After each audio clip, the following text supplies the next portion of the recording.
Okay, hello there, folks. How are you? It's Friday night. We have an absolutely bumper show for you this evening. We have two guys on in the Quintessential Sherman show. Oh, two absolutely geniuses. Two great people to have on tonight. I have, first of all, I just want to present a guy from Belfast City. This guy is no slouch. He never was a slouch. And in the ring, this guy stood out an absolute mile. But it's the work that he done after he finished his boxing career, which finished at a very early age, by the way. And it finished short too. Regardless what he says, it finished very short. But the thing is, that was the way life was in them days. I want to introduce a man. He's actually a hero of mine. He's the reason as to why I started doing videos and stuff like that, because I seen him doing it years ago. And his name is Eamon Mcauley. Eamon Mcauley, say a massive hello to you, and welcome to the Quintessential Sherman show. Thanks very much for having me on, Sherman. Delighted to be here.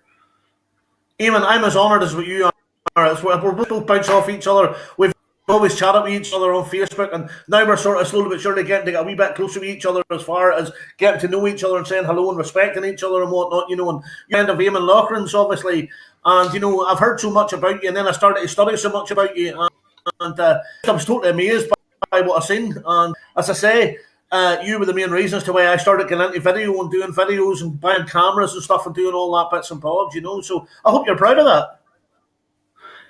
Mutual Appreciation Society, Sherman. You say good things about me and I'll say good things about you. I'm humble. You scratch my back and I'll scratch yours. I also have another guy in with us here. We were to have another gentleman who was to be on this evening with Eamon. However, there was a situation which made a miscalculation, which he couldn't make it. So I have a guy here who came in, and I rung him today at 3:30, and he just no problem. I couldn't believe it. And this isn't, we're not talking about any normal guy here. We're talking about a gentleman here who is at the top of his game at this moment in time. He's still climbing to the top, but at this moment in time, he's on the top of his game. He's It has been the Royal Television Awards Broadcast Journalist of the Year for 2013. He is the head man for Go Sports Productions. He is the head man for the Sports Channel Network on Sky Television. He is the British and Irish Boxing Associate head commentator, a colleague of mine who I hope to be mixing with. I hope to be honoured to be mixing it with in the future as far as after COVID's concerned. I would be very junior towards Dan's situation, but I've often been learning as much as what I could. Ladies and gentlemen, welcome to Britain's possibly going to be the next number one and one of the world's number one boxing commentators that we have at this moment in time. It's Mr. Dan Hewitt. Dan, welcome to the show. Thanks, mate. Cheers, appreciate it. I do apologise in advance if I cough. I've had the Rona with the rest of my family, so if I cough, I apologise. But thank you so very much for the polite and entertaining introduction. Thank you. Well, Dan, as long as if you cough, it doesn't come through the screens, we're all going to be okay. So yeah, you're all right for now. We certainly wish you the best for that. That's Dan. Listen, thanks for doing what you've done for me. You were in the book, and you were the first man that I come at, and it's not as if you're a villain. Because to have someone like yourself on the show here this evening, myself and Eamon, I'm sure Eamon, this man's a historian, by the way, Dan. Dan, by the way, meet the Irish burnt sugar. Oh, really? Oh, great. Nice to meet you, conversation John. Then. Pleased to meet you too, Eamon, mate. Nice to meet you. This man's the Irish burnt sugar.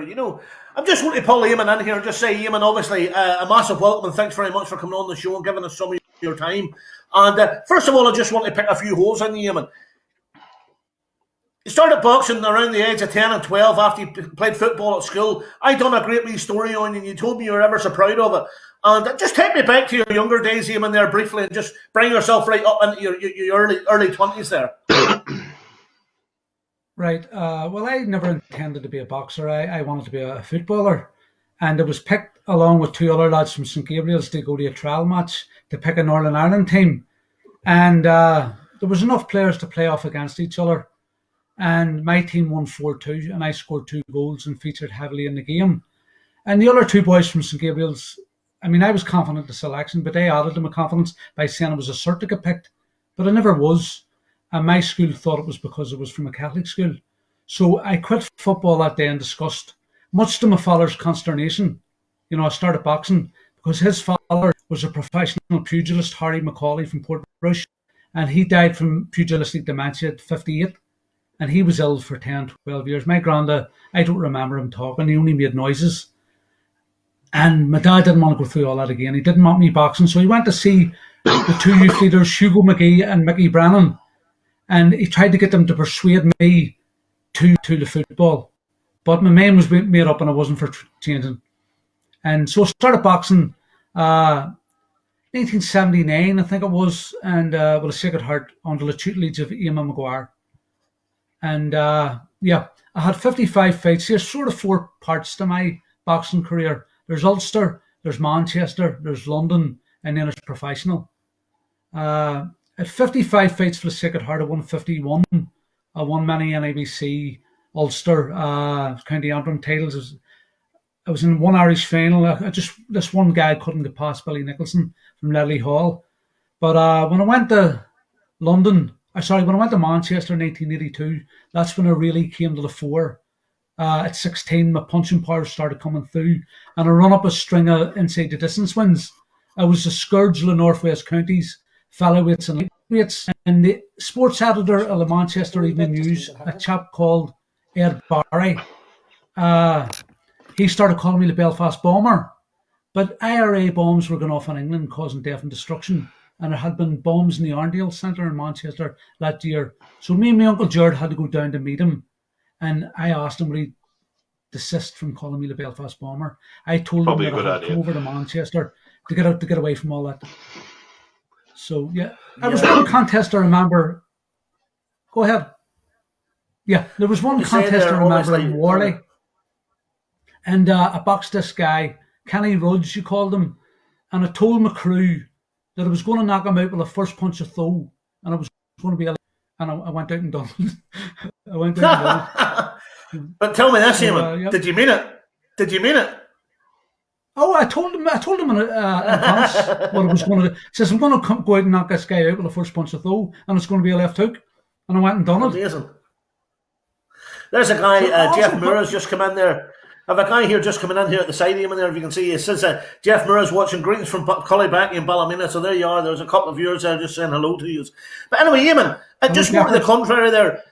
Dan, obviously, you hear Eamon saying there that he had to go to England. Obviously, there were situations back home. I'm sure you're probably aware of the problems we've had over the years, especially in the 80s and stuff like that there. And for a young sportsman to come from an area, like Belfast there, which was sort of doused in its own issues, this man left and went to, obviously, how earth, Eamon, was it?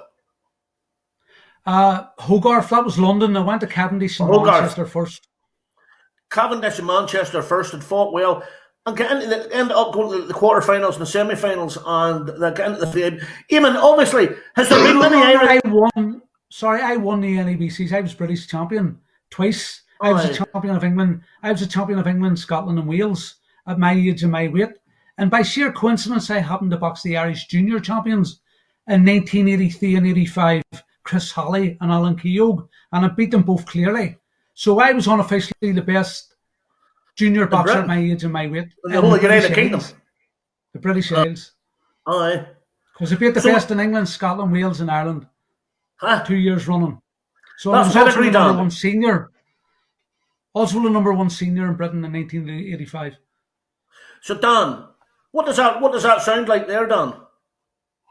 Sounds like he was a hungry fighter. There's no doubt about that. You hear about fighters all over the world coming from certain kinds of backgrounds and making their life, something special. And it seems like it's inspirational for the kids out there.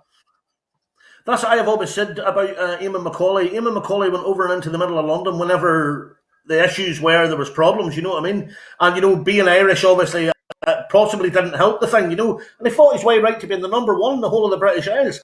And then, Eamon, can you tell us about the ABAs there, Eamon? This is fantastic here, Dan, about the ABAs. Has there been many Irish winners of the ABAs, the English ABAs? Well, there's been a few, but there's only two Belfast men ever won the ABAs. It was Jack Gartland in 1928, who went to the Olympic Games that year in London, and it was myself. 18 years. Jimmy McGill from Larne won them 3 times. Sid Coffey from Dublin. There's been a handful, but I was only 19. I was getting great sparring in Hogarth. I was sparring Rocky Kelly, who was the number one welterweight contender for the British title, and I was sparring Billy Hardy, who was a great bantamweight. So that brought me to another level. Sunderland, the first night in the gym, the first night I walked into the Hogarth gym, I told Harry Holland I was a national champion, and he put me in with Billy Hardy, who was a professional boxer. He'd maybe 7, 8, 9 professional fights, and I sparred him and dropped him the very first time I sparred him. And Harry Holland's eyes lit up because he was professional manager and coach, and he asked me would I think of turning pro that very night. But I must say I sparred Billy Hardy many times after that, and I never come close to dropping him. One tough wee bastard he was. Language. But anyway, as I say, Dan, obviously, Dan, that's quality. That's quality to go over in the middle of London. Do you mind Billy Hardy? Wee small man, ginger hair, hard as nails from Sunderland. I think I ended up in a British and Yeah, absolutely. When he said, do you mind him? I mean, that means a completely different thing over here. That means if I hate him or not. So I definitely don't hate him. Yeah, I do. Yeah, I do. Yeah, brilliant. And like I said, it's great to hear his story. There's no doubt about it. Just moving on, obviously, just before I go back to Eamon there, Dan, yourself there, you've come right up through the ranks of media. Did you go to college and study media, Dan? Did you make, or has boxing steeped in you right from the very start, of course? Well, to be honest, I've done many interviews in the past, and I say a similar kind of thing every time. And everything about my life is basically aimed me at being a commentator. I'm a singer, and I used to be a fighter, so I couldn't fight anymore because I broke my shoulder and my collarbone. And I put all of my efforts into media because I love doing this. I've got my own show, and I love talking to fighters all around the world. And pretty much, if you had a dad fighter and a mum singer and put them together, you're going to get a commentator baby, aren't you? And that's pretty much me right now. Yeah. Or a Frank Sinatra. I'm a big that people know me as being a swing singer. So yeah. Dan, do you get a kick from champagne? No, not really. No, for a vodka and coke, but yeah. So obviously, Dan, then right on through your boxing career, you've interviewed some of the big names. I've seen you with Amir Khan. I've seen you with quite a few other guys here, and we've got a wee video here of you in action here, just with another young guy here who's up and coming. You see some of these journeymen who just sit back, not take it. Did it take you by surprise at the start? When he got offered to me, I seen his record. He looked good, like he come to fight. So from the rest of them that just come to survive, I wanted a guy who'd fight back, so I can show what I've really got. So you see, as you see there, that was 10% of it, and there's a lot more to come. Great to hear. Great confidence as well. Last question I've got for you: how far can you go? Because I think you can be very special. How far can you go? As far as God lets me. I've got to take one fight at a time. Now look on to the next one, and step by step we can get there to the top.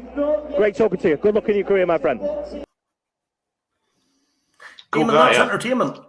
Cool guy, all right. Dressed well too, and cleanly spoken. That's the thing I noticed about you for the first time I'd listened, obviously, and got sort of a bit attracted to your stuff. And I think it's like ever. No problem, Dan. You've done Amir Khan, and how many viewers have you had? Over 1 million viewers there. You celebrate it. Way more, yeah. This is now the. I'm actually in my 10th series now of my show. And I do anything between 10 and 12 episodes per series. I used to do a lot more fighters per episode. I used to do anything up to 10 fighters per episode. But these days it's a lot more in depth. And to be honest, I'm quite proud to speak to the biggest fighters in the world and I'm lucky enough, of course, now to have my own TV show, which is amazing. A dream come true. And I'm a normal guy from a normal background. My mum and dad had nothing. And I've worked bloody hard for a very, very long time. And it's just proof if you work hard enough, then, anybody can achieve anything. I suppose it's all really a matter of hanging in there, Dan, isn't it? There's a guy in there called Ali Wright. There's a guy here has just commented there. It's Ali Wright. Says he remembers watching Eamon winning the ABAs. Well, Eamon, we actually have that video here. Dan, wait to see this here. Ali, if you're watching, we actually have the video here of Eamon putting an absolutely devastating fight against Carl Crook in the ABAs. That's Eamon with the yellow stripe. Oh, lovely. Little uppercut there from Mcauley again. What's this, Dan? Eamon Mcauley from the Hogarth's Club in West London. And now it's Crook's turn to come back, a left hook. So they've had a counter piece now in the second round. Some round.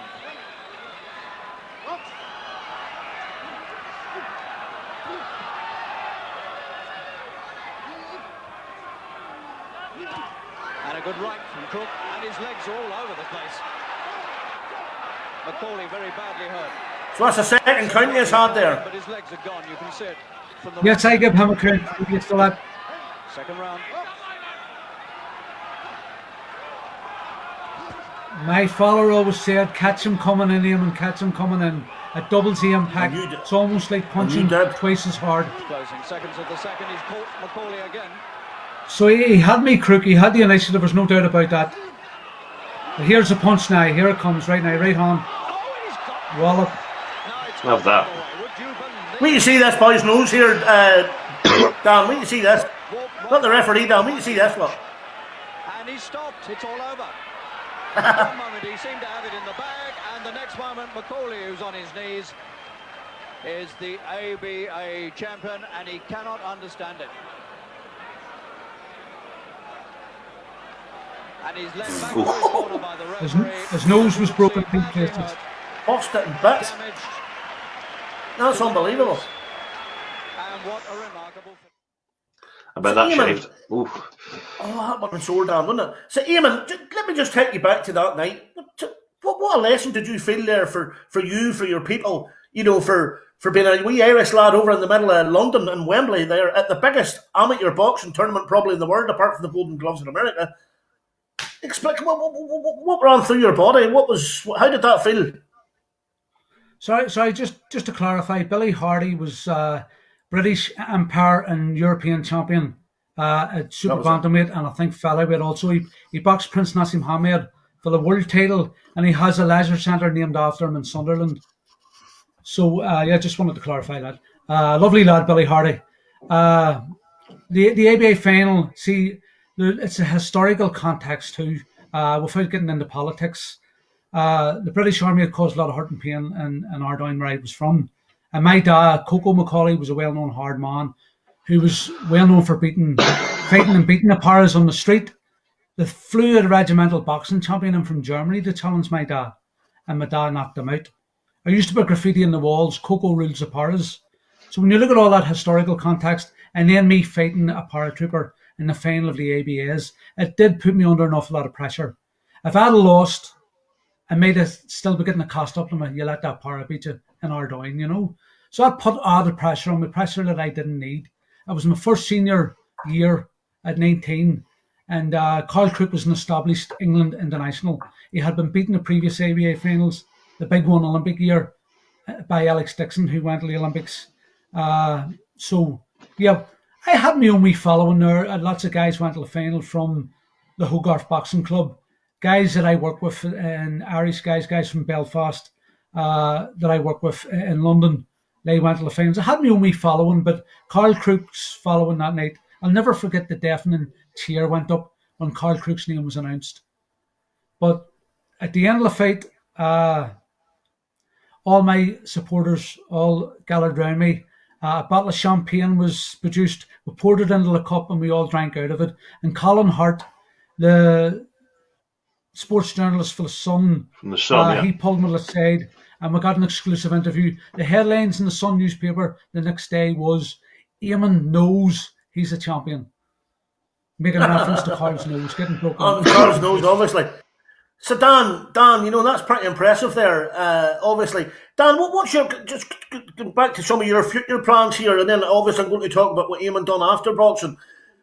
What's the future plans for yourself here, Dan? Obviously, you're looking forward to more BBA fighting there. Obviously, there was 2 nights called off. I was to be there with you. There was 2 nights called Many off. nights, yeah.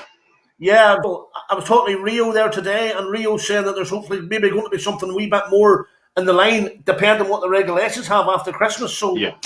I suppose that's really where the ball lies, isn't it? Yeah, I mean, it's been a bit unfortunate. There has been, a few shows that haven't gone ahead. But the truth of it is, I mean, we've got to be pretty flexible, haven't we? You know, considering what's happening in the world at the moment. You know, you've seen it even in the bigger shows with Matchroom and Queensbury and all around the world, Top Rank, whoever you want to look at, are having fighters and trainers pull out at having to pull out the fight at the last minute. So I think it's great that people are still trying, excuse me, and still trying to at least trying to put on these shows. There are some big things happening next year. I can't really say too much about it at the moment, but there's some really exciting things happening. It's just been a bit of a. I like positivity. I hate being negative. But I should have been over in the US 4 times this year, commentating on fights over there, and I've not been able to do any of them as I normally would. So, but it's one of them. We're all here. We've all got family. We're all going to have a great Christmas, no doubt about it. So, it'll come again. It'll come again. Yeah, but you have to remain positive, don't you? And I know from you that it's going to come again, because I'm a student here in Stirling doing film and media and journalism, and I had 4 opportunities taken away from me this year, which could have led to anything. But the boxing's still on with yourself. The likes of the UEFA Championships was called off. I was a guest. Well, not a guest. I was working with VIPs, which was guests of honour at the Northern Ireland. Was going to be holding them. However, that has been knocked off now completely off the UEFA ladder. So the only thing I can have then is that I'm already a volunteer at the UEFA Super Cup final at Windsor Park in 2022. So let's hope that happens, or not 2021. So let's hope that happens. I'll be a volunteer on the night, and I'll be able to take part and do things, get a tracksuit, and and have it in my CV basically, and things like that. But there's been other opportunities as far as I do the local Fosrock Super 6 for the rugby here, which was televised. It's all cut off. I was going to be working with Stirling Albion. It's all cut off, so you have to remain positive, And talking about remaining positive, Eamon Mcauley here, after he finished his boxing career, we obviously have a wee thing, obviously been into professional boxing, I should say, from his amateur career. I have a video here of Eamon putting a guy away here. I think it was 1986, Eamon, you might be able to, or maybe 1988. This is lovely here. Lovely right hand. Superb. Well, Nick Lucas really taken by surprise. And then he overloads like a whirlwind here. I'm surprised he got up, to be honest, there. No, he got up. Go to the end of the second, and I doubt very much if Nick Lucas is going to survive it. He's hanging on, and Mcauley, well, perhaps Lucas may just do that, because he's holding on desperately. Barney Wilson separating them, and Mcauley trying to put him away. 10 seconds to go, and Eamon Mcauley, inspired by that tremendous right hand, trying to stop this, and Lucas trying desperately to hang on. And he's managed it.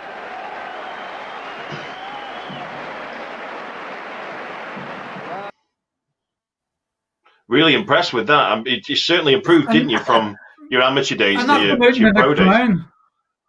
Yeah, should have had that highlight in the next round. Yeah.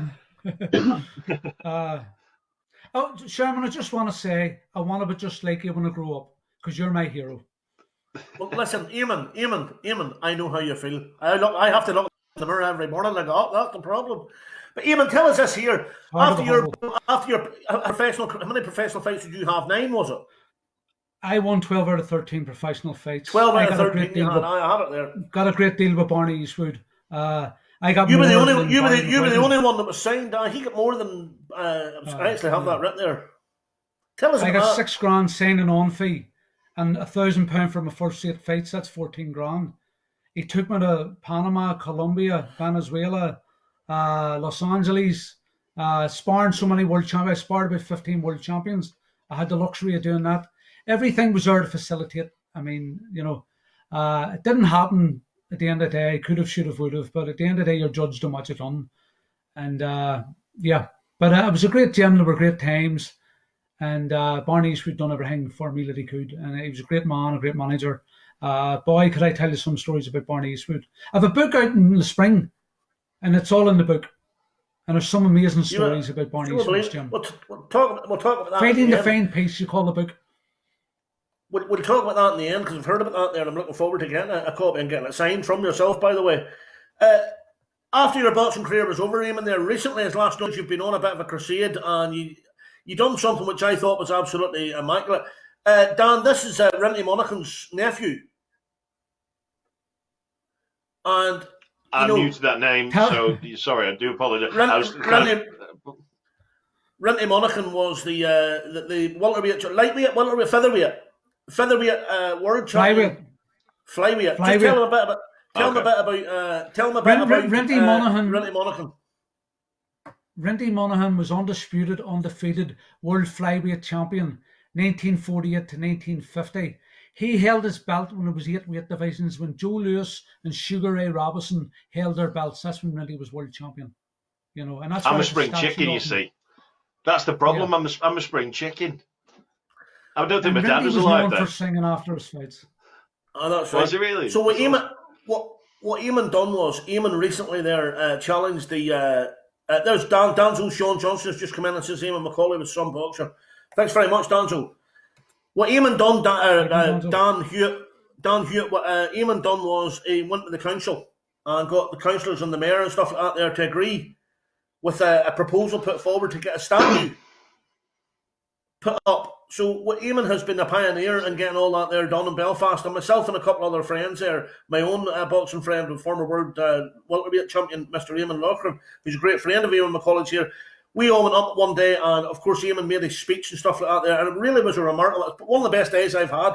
It was a remarkable day. The way it was all set up, there was tea and and coffee, and there was sundries and stuff, and everything was really, really professionally done. And of course, that all boils down to this man here making an effort and saying that he wanted to do something for the working class people. Wow. And then obviously this created a trend on the other side of Belfast, which is on the other side of what was known as the interface, which is a massive, massive thing to do. So Eamon, I think what you've done, as far as that's concerned, from that perspective, it's been, not only has it been great for the working class people, I think it's been great for proving that boxing, and Dan, I'm sure you're aware, boxing is one of the main sports that brings people together. Oh yeah, sports in general does, doesn't it? I think just that boxing fans are intelligent, aren't they? That if you look at any fights around the world, people, especially us British fans, speaking with the Mexican fighters out there and wherever else, they love us for being so intelligent. So it absolutely does bring people together for sure. There's absolutely no doubt about it. And in our country here, obviously, we've had our issues in the past, but see when the likes of Carl Frampton was fighting, when Barry McGuigan was fighting, when Eamon Mcauley was fighting, when Eamon Loughran was fighting, there was no old bickering. Everybody just stuck together and they sung the same songs. And, the emotion and the passion that brings, only boxing could do that to us people here, Dan, if it makes any sense to you, obviously. And it's just something that we're ever so proud of. And I think, Eamon, you should be real. It's obviously something you are very proud of, Eamon, isn't it? Well, yes, proudest day of my life. But we got these statues. We got a statue of Rinty Monaghan at Cathedral Gardens. We got a statue of John Caldwell at Dunvale Park. And we got a generic statue in the Woodvale Shankill to recognise all the great boxers that come out of there. Belfast City Council put up 240,000. And, it was just absolutely wonderful to play a small part in that. Yeah. There's no doubt about it. That's quite an achievement, Dan, isn't it? And Alex Moskey, I have to give thanks to Alex Moskey because he had the connection and the complexion to get the erection of the statue. I'm a poet and I don't know it. I thought Muhammad Ali was here for a second. Flip sake. I tell you that this is the Irish Burt Sugar. This is the Irish Burt Sugar, man. He is the man. All you need is a cigar and a hat, Eamon, and I swear. But Dan, tell me this here. Obviously, tomorrow night there's a massive fight in London. Yeah. Dubois versus big Joe Joyce. Joe, what's your say on it? What do you think? What do you give us a rundown? I'd like to think that I've been very close. I mean, me and Joe spoke on my show only a couple of episodes ago. I think it's a great fight. I think it's one. It's very rare that you see two young heavyweights at this stage of their career, unbeaten heavyweights, putting everything on the line, which I think is absolutely fantastic. I mean, I'm going to split people probably because everybody's expecting a Daniel Dubois blast away just a 3-4 rounder. A lot of people are saying it's going to be 4 rounds maximum, and Dubois is going to blast him out of there. And I disagree. I genuinely disagree. I think that Dubois, as much as he's a great guy and he's a great advocate for British boxing, excuse me, he also is untested. You know, he's how many fights in? 10, 12, 15 fights in, something around there. And so is Joyce, but Joyce has fought the better opposition. He's big, he's fit, he's tough. Joyce, I've got my money on Joyce late. I have. Eamon, have you any thoughts on tomorrow night's fight, Daniel Dubois and Big Joe Joyce? Have you been weighing it up? Have you been saying to yourself what you think is going to happen? Can I tell you something right now, Don? This might surprise you, but I became a wee bit disillusioned with boxing today. It's not the game I fell in love with. I started boxing when Muhammad Ali was world champion in 1978. It's becoming an ignominious mess. WBA, WBC, WBO, WBU, IBC, IBF, silver belts, diamond belts, super champion, interim. I mean, come on. It's you know, it's, and then, you know, Conor McGregor is getting 100 million in his first fight to fight Floyd Mayweather. They're talking about Roy Jones and Mike Tyson doing a sparring session next. I mean, it's just not the game I fell in love with. You know, and they're even now talking about putting it out of the Olympic Games. And see America in the amateur game.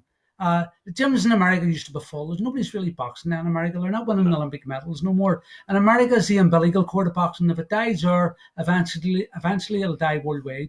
And I worry about the state of boxing. And guys like Eddie Hearn are just in it to make a fast buck. They're not in it for the long term. I love boxing with a passion. And that's why I'm speaking out. You know. That's it. You're right. You're absolutely 100% right. I suppose in many ways. When I think of great black boxers from the 30s, guys like Charlie Burley and guys like that, never got a sniff of big money, never got anywhere near a title shot. I mean, somebody like Archie Muir was 38 before he got a title shot. Sugar Ray Robinson was 71, 1-1 before he got a title shot. You know, today you can be boxing for world titles in your third, fourth, fifth fight. It's just, you know, not the game I fell in love with. I like to see the direction it's going. Well, tell me this here then. I'll ask the both of you a question. Obviously, there, young Danzo has come in again saying, as his dad said, only one belt in his day. You know, and the fact that what's it going to take? Is it going to take? Do you mind in the 80s there was the XBO? I don't know whether you ever mind that, Dan. There was the XBO where Don King had like a fight off, and you turned out and you had one world champion. But then there were still three belts. You know, so it used to be that there was one word which was WBC, was the World Boxing Council. And then along came the WBA, and then along came the IBF, and as Eamon rightfully says, you have the WBA, the WBO, WBU, WBF. You have everything under the sun, really, you know, and it basically is, it's like football, it's the ruination of the game. But anyway, listen, we're getting into the last 5 minutes here, and a couple of questions I want to ask each one of us here just before we go. Obviously, Eamon, your book coming up, what's the idea behind the book? What's the... Fighting Between Peace. I started this book about 8 years ago, and I was just about to go to look for a publisher when a book came out about Eamon McGee. So that was a bit of a setback for me. I had to put my book back a lot of years because two boxers from Ardoyne, two Eamons, you know, two guys writing books. There's too many similarities. So you know, a part that I was even going to give up on it, but it's going to come out. Urban publishers are going to publish it in the spring. I'm very proud of it, and it's about it's about a whole load of things. It's fighting the faint peace is about my low self-esteem and my mental health issues, which I've never ever spoke out about before. So it's about, you know, it's a book that fantastic, I think might help people. Yeah, I'm sure it's probably, as Dan says earlier, I think it's probably going to be an inspiration, like the rest of your boxing career and how you rose out your boxing career and how you went on after your professional boxing career to put something back into boxing, which is going to be there. Them monuments are going to be there in 500 years' time whenever you're long gone. You know, it's so great to talk about mental health. That's massive. I mean, I spoke to Tyson Fury. I was actually the last person to interview Tyson Fury before Wilder Fury 2. And we spoke about mental health. And I think it's absolutely incredible how people are speaking out about it now, because it's been such a taboo subject for so long, especially for blokes. I mean, the blokes are the people, not all of them. And I'll say that we all, you know, we all can suffer with mental health. Doesn't matter how strong you are. But it's great that you're doing that, Eamon, and good on you, mate. Thank you, Don. Thank you. And obviously, there's a guy, Jimmy Graham, has come in there just saying that, you know, there's too many TV channels for it instead of just the one. TV channels, Dan. We want to wish you the best with everything that you're going to be doing this year. I want you to let me know that if you ever need me, I'm always here in a click of a finger, just the way you were here for me in a click of a finger. You know, anything online or anything, you know. And obviously, I understand that. And we will get Sherman. something going this year. No doubt we're going to meet through BIBA, you know, an event whenever obviously life gets back to better again, you know. And Sean Johnson has just come in there and says, Eamon, well said, you're very, very right about boxing as a joke. You were going to say something. Can I say another thing, Sherman? Yeah. Yes, see, boxing used to be free. When I grew up, you used to get boxing on BBC and ITV, and it was free. You got big fights from America. Right. Now you got to pay 3 or 4 times. I mean, this Mike Tyson, Roy Jones sparring session is breaking all records. I mean, what's it all about? It's just all hate. It's like a circus. It's it's going to become farcical like wrestling, my beloved sport. And I'm speaking out because I'm sticking up for it, and that's it. We need to do something quickly. You've only got to look at the co-main event, haven't you? Co-main event is a YouTuber guy against some kind of American footballer, is it, or something like that? That's the co-main event to Tyson, Roy Jones Jr. I have to be honest with you, Eamon. I know what you're saying, and you like me, your heart's in the sport. But the truth of it is, at the same time, you've got to. I find it hard too. I really do. But being more of a millennial, I'm not, but closer to. It's still good to bring new people to the sport of boxing as well, isn't it? But that's true. It's giving boxers an opportunity. I'm all for that. Giving boxers an opportunity. It's earning them good money. I'm all for that. But from a historian or a historical point of view, and a die-hard boxing fan who grew up reading the Ring magazine, the boxing news, I just hate to see the way the sport's going. But one good thing is it's giving young fighters opportunities. But do not think it devalues the term world champion. I mean, there's like 150 world champions today when there used to be 8. When the ordinary guy in the street could have told you who they were. I was speaking with this exact same subject with the WBC president Mauricio Sullivan for like an hour about a week ago, and he was saying exactly the same thing. And the way he said it did kind of make sense in a weird kind of way.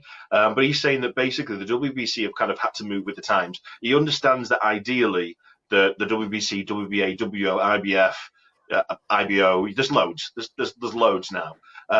Ideally, they would like to have one sanctioning body, but the truth of it is times have changed. So the way he explained it to me was his mother said to him a few days back to his daughter, who was around about 15, 16, you're going to get married soon.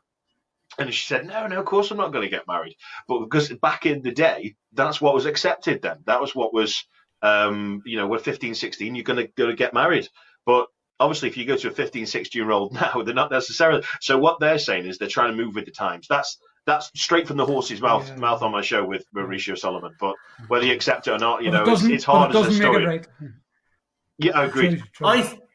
I think personally, you both have hit the nail on the head. And what I make out of both of you here, just to end the show with, obviously, is I think that at the end of the day, on Eamon's behalf, tradition is not going to go into this new format of a world that we're going to move into. So it's like everything, tradition dies, and then the whole new vamp of the whole new venture happens. You know what I mean? So, and this is over the period of 30 years, we've seen everything go right upside down, even in football. So football and boxing is the same. You know what I mean? You're talking about. I actually have been talking to guys last number of weeks, and I think within the next 20 years, you'll see someone within the next 10 years, you'll see someone get £1 million a week for playing football. But what's that got to do with what's that? But what has that got to do with boxing? But look at VAR. VAR. You said about football, so VAR is now potentially coming more into boxing. You don't know if you saw the fight the other day, the top rank fight, Joshua Franco against Maloney. It took him 25. I've got Franco on my show on Sunday, and I'm going to speak to him about it. I can't wait to speak to him about it. And he got his eyes shut with a jab. I don't know if you saw it. It was on the undercard of I can't remember. It's a top rank one anyway. And he caught him with a stiff jab, 4, 5, 6. You could feel they were proper knuckles, and his eye closed. And it took him 25 minutes to find out if it was from a headbutt, an accidental clash of heads, or a jab. And it took him 25 minutes live to decide. So, yeah, these all these new things are coming in, VAR, and it's one of them. I'd like to hang on like Eamon. Nothing stays the same. Listen, I give up. Lads, I just want to say, Eamon Mcauley, thank you very, very much for entertaining us on this show. It's been absolutely marvellous to have you. It's an honour to have you each and every time I talk to you. Big Dan, thank you very much indeed. Dan the man on Go Sport Television. Lads, I have to call it a day. Time is just about ready to run out. And I just want to say thanks very much to the both of you for... God bless you too, Eamon. Dan, thank you very much indeed. So there you have it, folks. We have had Eamon Mcauley and Dan Hewitt on the show. God bless, We're looking forward to Sunday night. Make sure and come in on Sunday night. Whenever we have a massive show on Sunday night, we have Big Paul Martin in talking about his fight against cancer. So it's a different fight on Sunday night than it was tonight. Okay, Eamon. Okay, Dan. Okay, Dan. Okay, Sherman. God bless. Like Lovely to talk to you.